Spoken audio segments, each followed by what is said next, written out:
La tête de liste du parti Renaissance pour les européennes, Valérie Ayer, est quelqu'un qui parle dans le vent et qui ne dit rien. Bon, je ne surprendrai personne en vous indiquant que la campagne qu'elle est en train de faire pour les européennes vire au fiasco, à tel point que Macron a décidé d'intervenir dans la campagne, alors que par tradition républicaine, le président du pays ne s'immisçait pas dans ce genre d'élection. Eh bien, Macron et les grands barons de la Macronie sont obligés d'intervenir pour essayer de sauver le soldat ailleurs. Mais là, vous vous dites, pourquoi est-ce tellement un échec? Tout d'abord, mais comme beaucoup de politiques, elle utilise des fiches, qui tout de suite vous indiquent deux choses. Un, elle a une capacité d'élocution faible, mais surtout elle ne connaît pas ses dossiers. Ce qui vous en conviendrait, lorsque l'on veut diriger un groupe parlementaire influent au sein de la Commission européenne, c'est quand même assez limite. Vous me direz, est-ce la seule politicienne qui est nulle? Je vous répondrai non, mais c'est celle dont c'est le plus visible. C'est-à-dire qu'elle lit des fiches, mais elle n'arrive même pas à le cacher. C'est-à-dire que quand vous l'écoutez parler, en fait, vous avez plutôt l'impression d'entendre une intelligence artificielle qui s'exprime, ou un chat GPT, plutôt qu'une personnalité politique. C'est sans relief, c'est plat, ça n'a strictement aucun intérêt. Et en réalité, à cela s'ajoute le fait qu'il n'y a aucune mesure politique à l'intérieur capable de capter l'attention de l'auditeur.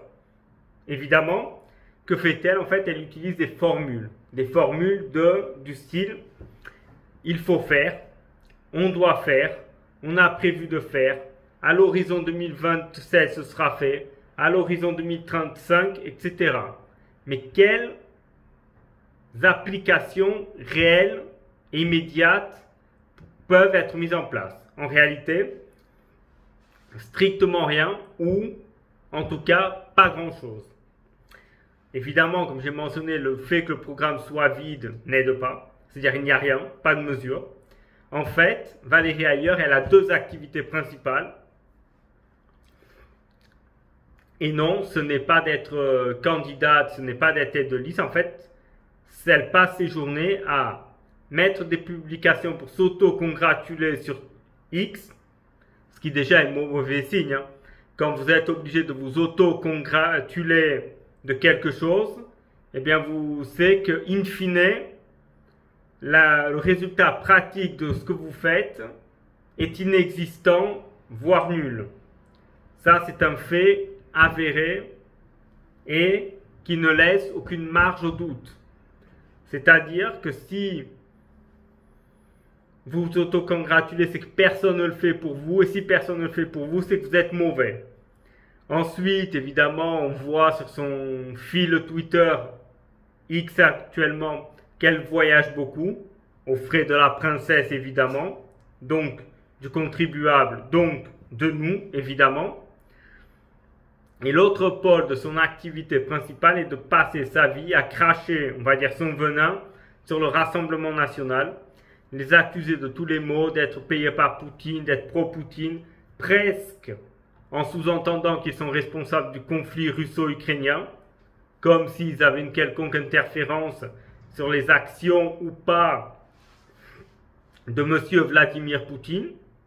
Mais en fait, ils essayent en fait de rallier ou de remettre en place ce mythe complètement absurde de l'arc républicain qui en réalité n'existe que dans les fantasmes des élites qui sont dans leur tour d'ivoire. Car pour la population commune, pour la population normale, on va dire, l'arc républicain est une fantaisie, est une vue de l'esprit qui en réalité n'existe pas, voire plus. Donc en réalité, cela n'aura à mon avis pas les effets escomptés. Et en fait, la campagne de Valérie Ayer me rappelle en beaucoup de points la campagne de Valérie Pécresse avec le résultat que l'on connaît tous.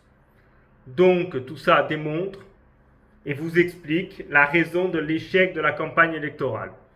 J'espère que ce contenu vous aura plu, qu'il vous aura appris quelque chose sur ce sujet, qu'il vous aura expliqué pourquoi la campagne est un échec. J'espère que ce contenu vous plaît. Si tel est le cas, je vous invite à laisser un like ou un commentaire sous cette vidéo. Merci à tous d'y avoir assisté et à très bientôt.